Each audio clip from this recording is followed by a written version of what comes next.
The following program was produced by an independent community producer. The opinions expressed do not necessarily reflect those of the ECAT staff or board of directors. Good morning, good afternoon, good evening, good night. It's the Ron Van Dam Show.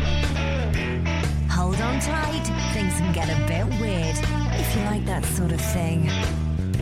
Hey, welcome to the program. It is the Ron Van Dam Show. Yes, it is. That's my name. I put it in the middle of the title for convenience sake so I can remember who I am. As a matter of introduction, in case you haven't seen the show before, well, now it kind of doesn't matter. I don't know what you've been doing.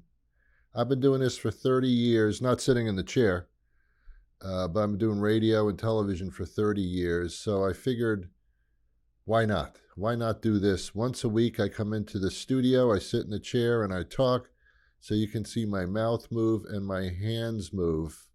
And I don't do enough of that either. I do this every weekday. You can catch me on NewEnglandBroadcasting.com on the internet highway of fun. I'm on every platform they ever created, or you can just Google Ron Van Dam or whatever you want. And I just show up everywhere. Sometimes in the middle of the night, you go to the bathroom, I'm sitting in the shower. You never know where I'm going to show up. And that's the magic of the program. So how are you? Good. What I do on this show is I talk about things that we all go through, but we don't talk about it because you're not supposed to. If you have kids, first of all, I know it's a rough ride, isn't it? Don't worry, they grow up someday. They'll go to college and then be on their own and do the things you told them not to do. So everything's going to be fine. But ask them to leave the room if you would. If they're younger children, put them in a box with a couple of pans and some wooden spoons. Get some coloring books. Occupy them if you would, please. This is for adults above the age of, I'd say, 16. You know, before that, I don't want to hurt you. I don't want to hurt you. After 16, I don't care about hurting you. Well, Thanksgiving occurred. Do you recall? I don't know when you're watching this. See, you'd be watching this like 6 months later. It could be the middle of July. And are you talking about Thanksgiving? Yeah, because I don't know when they run this. I have no idea. It's fairly topical. I think it's within a week or two of when I do this. I really don't know. But holidays, Thanksgiving, man. Wow, I'm telling you. It's very interesting. We all love our immediate families, don't we? I love that term, immediate family. This is my family, immediately. No, right now. That's my family, right now. That's your immediate family, immediately. And then there's the others. And they're called the distant relatives, not because necessarily they live far away, but you want to keep your distance is pretty much why they call them that. It's called extended family. Here's my family. Here it is extended. And the difference is that when you extend your family, hold on one second. Before I continue, I just realized I did not silence my cell phone. Technology has put another layer of concern onto me. So to make sure nobody bothers me, boy, I wish it was that easy, huh? You just hit a button and nobody bothers you. Oh, well, that'd be great in real life, you know. What your sister did what to you? Wait a minute. You're mute. I've muted you. You can't talk now. Now I'm blocking you. You can't even, I don't even know you exist. Great tool. Only it's limited to phone calls and messages and things. Anyway, you've got the extended family. This is your immediate family right now. And then the extended one, those are the ones that you don't really have to like that much because, you know, you have an argument with your sister or your brother or something like that. And, I can't believe they did this to me. But I love them because they're blood, because that's my sister, that's my brother. And it's that's nice. I'm glad you're following the rules of family relationships. How you can hate somebody and dislike them intensely, but I really love her. She's my sister. It's amazing. It's amazing. But with the extended family, it's different. there's always somebody in that extended family that you either don't get along with or you just don't mind ever seeing again. And when they pass away, it's like, well, all right, what are you going to do? You know, it's very difficult, the extended family thing. And we all have somebody in the extended family that we don't get along with, or just really, you kind of can't figure out how they could ever be any relation to you whatsoever. I don't understand how, because in normal life, if you met this person in normal life, you wouldn't speak to them, you'd walk away from them. But because it's an extended family member, And the times you really see these extended family people are during the Thanksgiving holiday, because you invite people over to your house, because you get some kind of wild thing going on in your head where the more people I invite, the better off I look. I want to mirror those pictures, in the books with the big table and all those people. I want to mirror that. I don't care what happens. I just want to live that picture. I want the white picket fence. I don't care who's living with me. I want that fence put up around the house. And it's got to be white picket. Yeah, the extended relatives, and there's always one crazy. There's a crazy Aunt Sally. I had a crazy Aunt Sally in my extended family. I don't know what happened to her because I no longer have the extensions. I had the extensions removed. I can use them, believe me. Aunt Sally, when she opened her mouth, she just sounded so damn stupid, and she really was. I don't know how she was admitted into the human race without some type of extensive test that must have gone on, and she passed anyway. It's unbelievable. It's like you see these people drive. They're horrible drivers. They get in accidents all the time. How'd you ever get your license? I don't know. I passed the test. How? How did you pass the test? The driving test and the written? Yes, I passed both. How's that possible? It's that kind of thing. It's amazing. Yeah, I had an Aunt Sally and an Uncle Sid, and Sid just repeated the same things over and over and over and over again. Very similar to what I do on this show. He just would, hey, hey, hey. He would just say that all the time. He would never finish what he was haying about, but he would just like, hey, hey. And that was it. That's all he did. And these people came over for Thanksgiving and ruined absolutely everything. And then you take the young kids, you don't want them at the big table. That would ruin everything, right? So what you do is you have a kids' table. And unfortunately, it's in the same town. It could be in the next room. That would be better. You got to keep the kids quiet while trying to enjoy your dinner, so you get them coloring books. And kids are great because you can really, you can fool them. You can say, yeah, now here's a coloring book, and if you color all the things and it takes you 3 hours, I'll give you a lollipop. Oh, okay. That doesn't work when you get older. But when you're young, okay. Everything's, okay. If it's candy involved, okay. And they're eating candy through their entire childhood, and you don't want them to have candy, but it shuts them up, so okay, we'll do the candy. And by the age of 40, they got diabetes. It's, this is the way it works these days. Be careful at Thanksgiving meals and Christmas meals, things like that, when you gather family together, especially with the extended ones, the ones that are quite extended. Don't talk politics, especially these days. No matter who, even if you're in agreement about who should be the next president or who should be the whatever, even if you're in agreement, don't talk about it. It's you're asking for trouble. Do not talk about politics. We're so divided that you cannot get along if you just open the subject. But then somebody at the table will always say something by mistake because they have no filter, especially if you're serving alcoholic beverages. And you have to, otherwise, how could you possibly get through that entire holiday? And just one drink in Aunt Sally's mouth, and she's going to start. She loses her filter. See, in our brains, in our heads, let me explain something to you psychologically. In our brains, in our heads, we have a filter. It's kind of like a coffee filter, but it's up here. It's in the head. When you drink a little bit or you kind of lose it, that filter like starts shifting and just goes totally out of place, and it doesn't operate. So you start saying things that you really don't mean. You do mean, but you don't know that you shouldn't be saying that right now. And we all do that. We all do that by mistake, and then you take it back, you know. Hey, are you going to wear that when we go out? Are you going to wear that?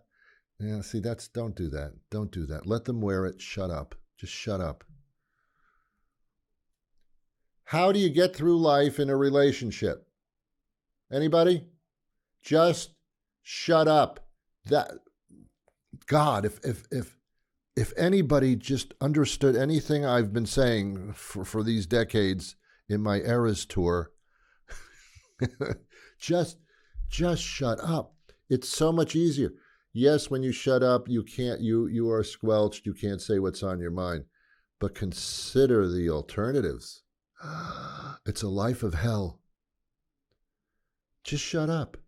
Just shut up. Just don't say anything. Believe me, it works. I'm telling you.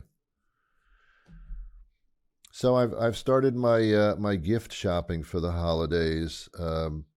I like to buy things, but I don't like it when I'm manipulated into buying them.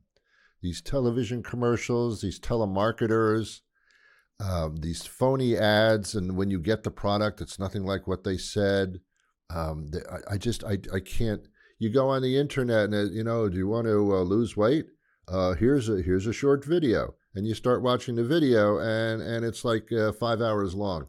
And we'll tell you at the end of the video how the magic secret, how to lose weight. And then at the end of the video, if you're stupid enough to hang around for 5 hours and watch the whole thing, it's something that they're selling in a bottle. It's, oh God. And then you're angry. You made me sit through 5 hours of watching this crap.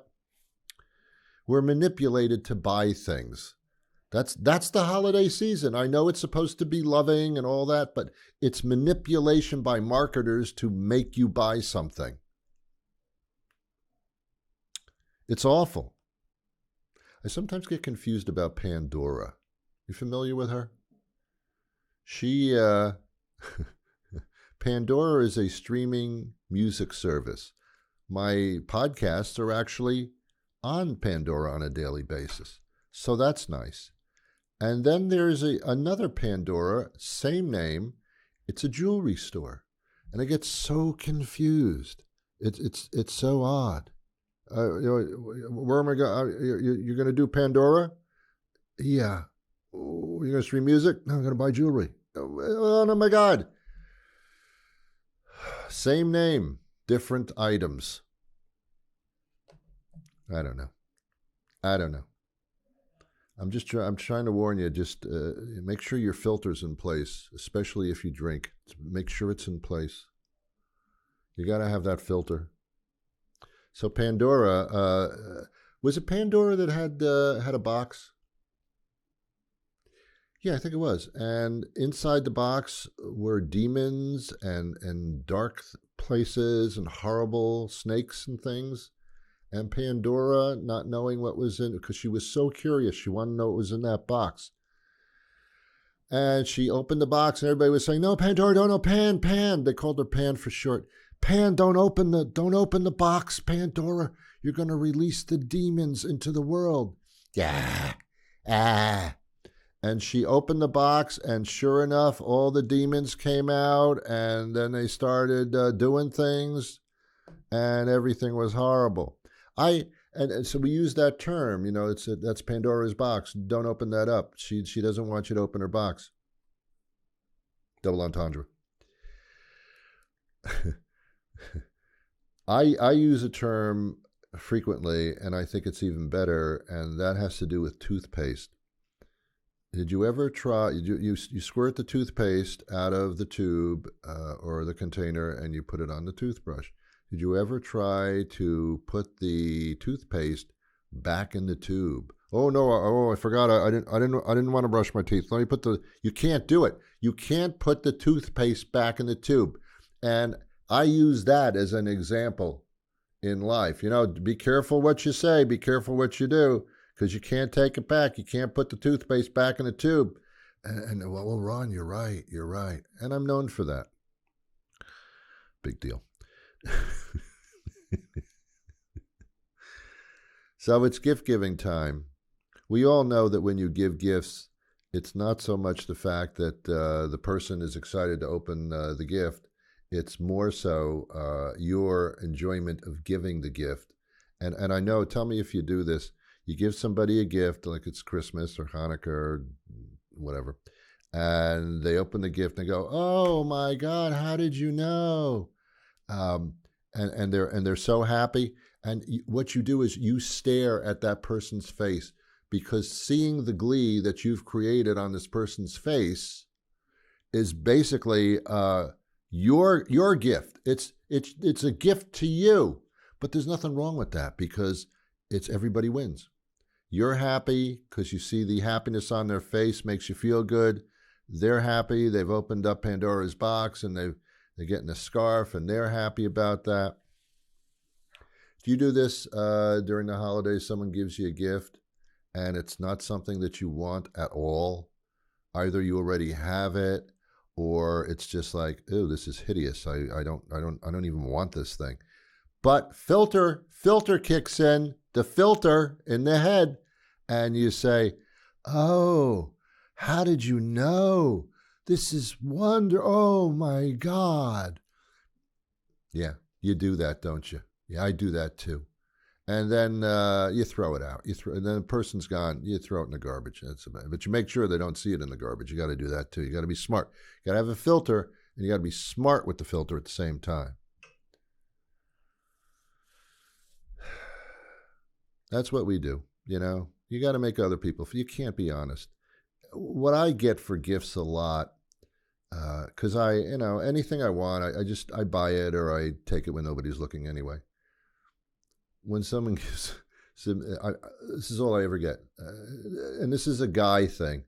Guys, for some reason, women don't think that guys can buy their own socks or underpants. They just don't.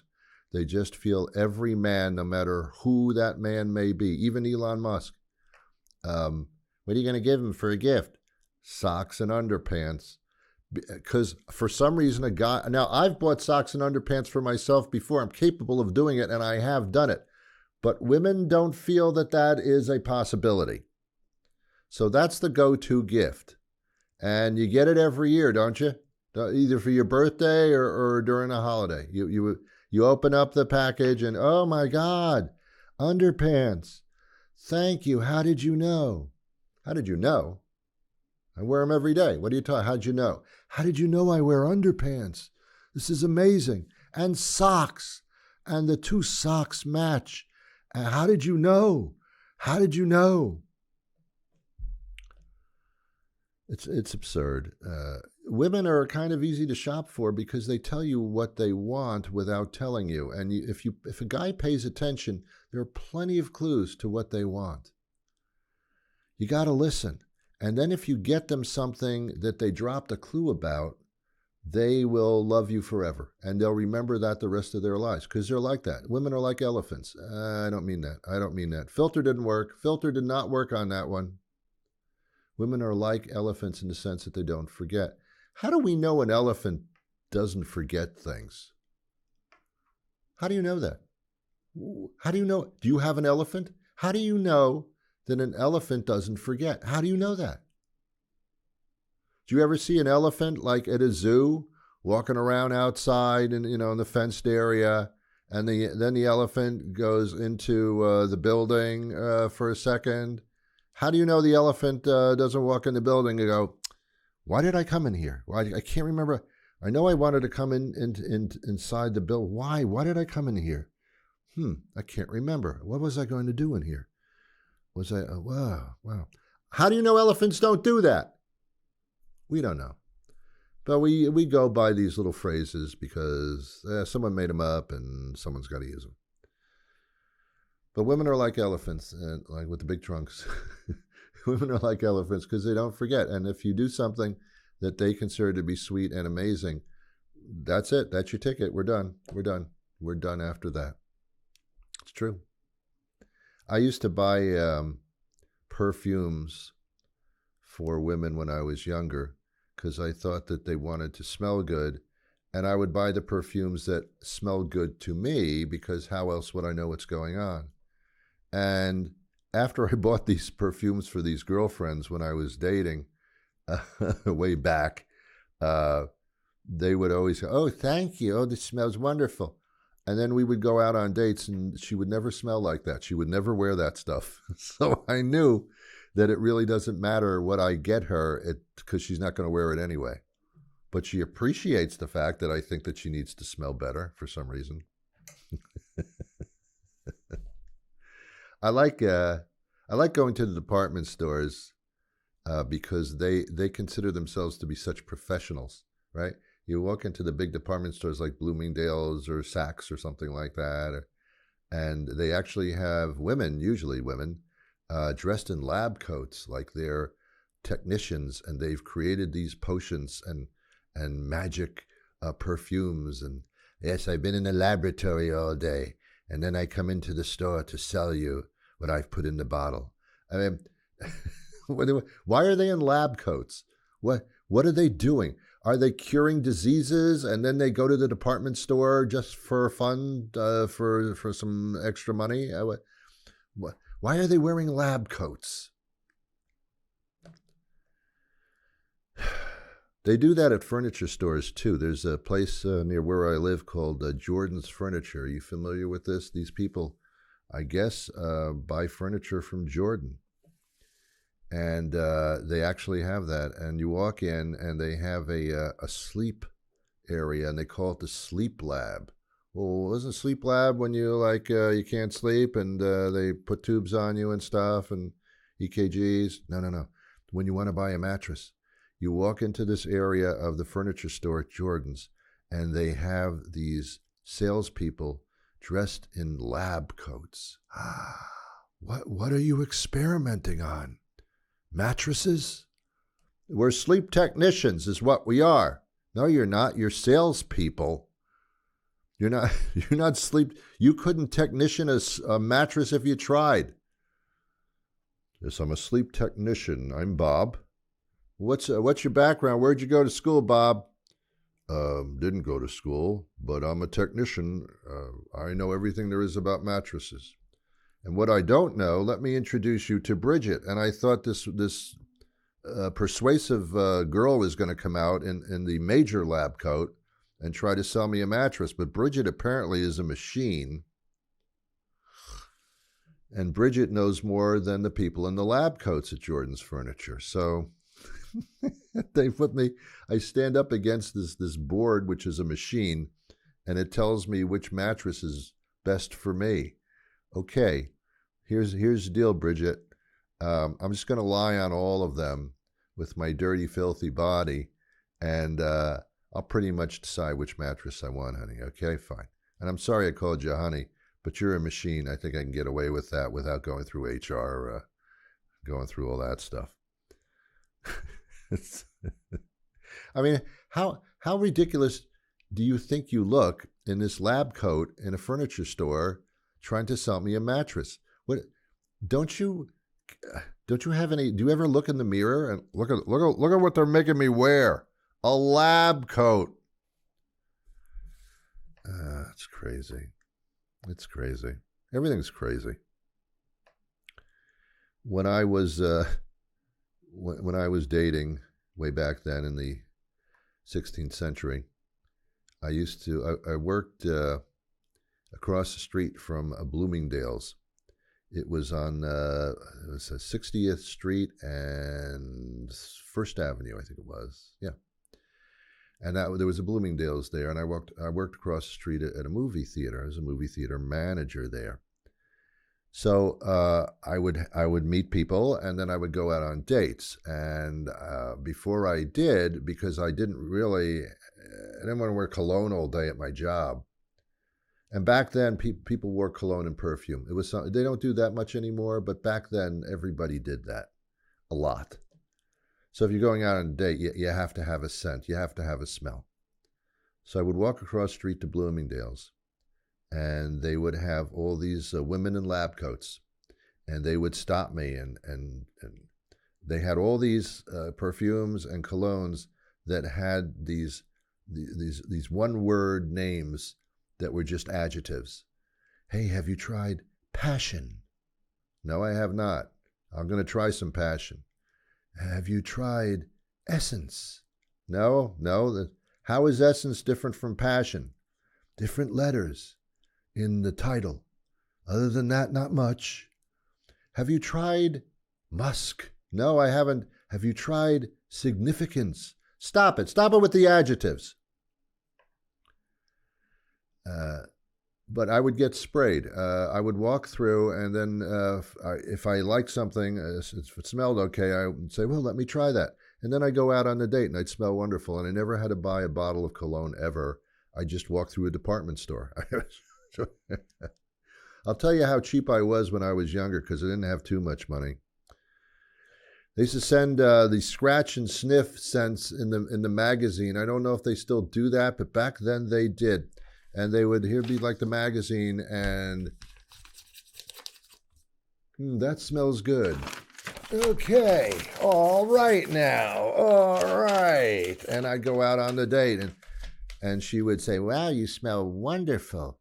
What is that? People's Magazine. That's what it is. It's People's Magazine. Do you like it? Yes. What is it called? People's. It's called People's. I'm telling you, kids, it's crazy stuff. So I hope you enjoyed your Thanksgiving holiday. I really do. I hope you were able to tolerate it. It's a great holiday.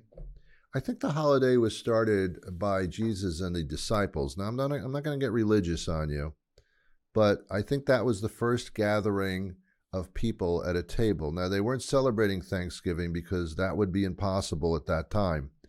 But they were gathered together in order to feast. And that's basically what Thanksgiving is, right? And oddly enough, they all sat on one side of the table, because back then they didn't have photographers. They had artists and painters.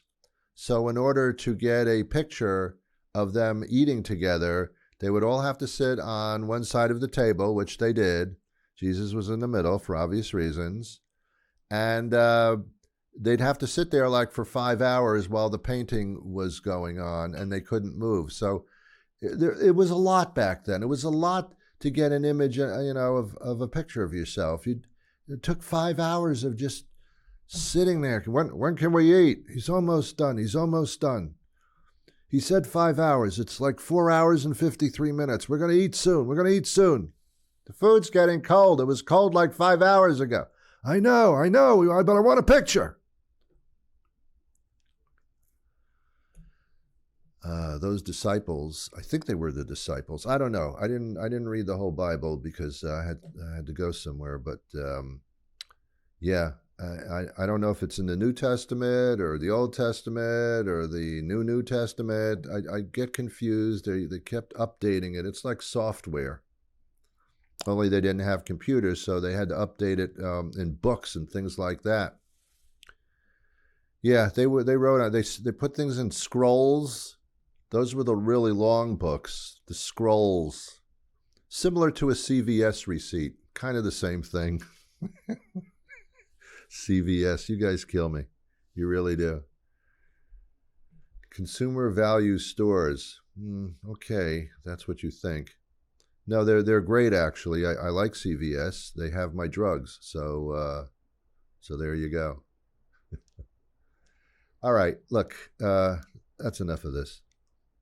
Earlier in the show, I talked about just learning when to shut up, and I think my time has come at this point. Now, I don't know what show is on next, but I guarantee you it's going to be a doozy. Have yourselves wonderful day. I'll be back again next week with another program. You can catch me on newenglandbroadcasting.com on that internet foolish thing and all the platforms. or Ron Van Dam Show. They're all over, and we have over 2,600 episodes, I believe. That's a lot. So binge listening could take you all the way to your deathbed. I wish you peace.